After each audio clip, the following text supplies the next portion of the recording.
Vendana Shiva was among the most fascinating ladies I've heard for a long time. Food fascism. She would make the point. Tell me what you thought. She would make the point that there's a very sinister plot underway. Well, she referenced several things I thought were very interesting. One is seed. What did she call it? The sanctity of the seed? Yes, right. The seed is sacred. And that's why in India, they can't patent seeds.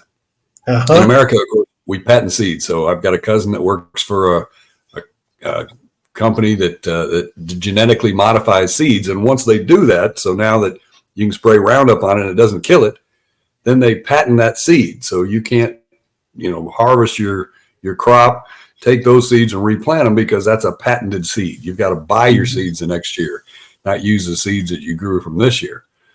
So they don't allow that in India. They have seed sanctity. Here in this country, we don't sanctify it so much. But she also referenced a couple other things like local farmers.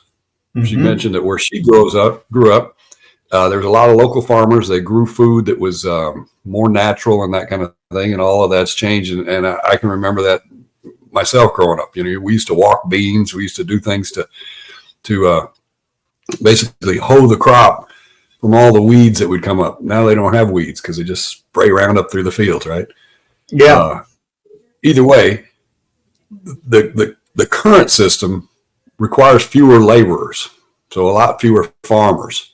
She referenced the Commissioner of Agriculture, who said the problem with agriculture is there's too many farmers, right? So you got to squeeze the farmers out of the field and they'll have a perfect system. You don't have real meat, but who needs real meat? This great fake meat that we grow in a lab. She was amazing, and it's actually quite hard to articulate the thing the way that she did it. Here she is, Vendana Shiva, in her interview with Russell Brand, Stay Free, an incredible show referencing the food fascism, referencing this notion of how industrial agriculture, in her view, is literally squeezing the American farmer, the world farmer, off his land. Talked about the Netherlands and the protests underway, the protests in Germany, where there are groups of farmers literally fighting to be able to conduct agriculture in the way they want to do it. I mean, it was sobering to me. Yeah, it really was. Isn't it funny, though, that protest is going on right now, Kevin? Right now. You and I know what's going on. I guarantee CNN's not talking anything about it tonight, right? Exactly what I was about to say. I mean, the national news media has forgotten these things happen. Why? In her view, I bet she would say there are powerful globalist powers. And I know it sounds a little conspiracy stuff, but the thing about conspiracy theories is they're true sometimes. Yeah, they're just true. You get it. The conspiracy theory I ever heard was that there was this guy with a pedophile island, and people visited him to have sex with children, and then he died while a suicide watch. And it was a true conspiracy, but it was a conspiracy. I remember that conspiracy theory, and how crazy people were to believe that. Theory. It was a conspiracy, and there's a difference. A true conspiracy actually happens, and a lot of these are happening. So you can't say, you're just a conspiracy theorist. No, I'm a conspiracy predictor. The one thing about this one is that it makes perfect sense in terms of the profit motive for the major companies, the Carvilles, the ConAgras of the world. It makes sense from a profit motive vantage point for industrial agriculture to try to find a world where they are more needed, and and to gain control of how agricultural practices are handled, thus stripping, as she put it, food sovereignty from the masses. Yeah, I like that term, food sovereignty. Yeah, she referenced that in her village, farmers are going out of business, but they've got to build more hospitals because the people who are not getting people are not getting real food are having to, spend more money on hospitals to not be so sick. What's the answer for this, Kent? I'm a little bit on The seed patents I know is an area that she's working in that you talked about. But boy, what's the answer? Because I'm stymied. I think the answer is being closer to your food. I've told you before, there used to be dairies all around where I live right now. All of my county, the county north, there were local dairies. Everybody bought their milk from a cow close to them. Now our milk comes from thousands of miles away, and that's just an indicator. Our pork comes from thousands of miles away. During COVID, remember they were slaughtering all those pigs. They couldn't find enough people to. When we're slaughtering, I mean they were wasting. They were just killing the hogs because they didn't have a packing plant running to be able to process the pork. If it was local farmers, we'd all go out and just pick our pig and figure out how to bring it home, right? We've got to be closer to our food source. And if we're closer, we're going to know more what goes into it and how it affects the environment. And when I was a kid, we used to shovel out the hog pen, shovel of manure in a manure spreader, drive it out over the field, spread it out. And so the hog manure was a product that fertilizes the crops. Now they call that a waste. They have to spend all kind of money to get rid of that product because now it's not a product. It's a waste product. I will recall in the summertime that shoveling of the hog mess was that was a special experience. It was. I got paid 25 cents an hour, but all the water I could drink. What did you get?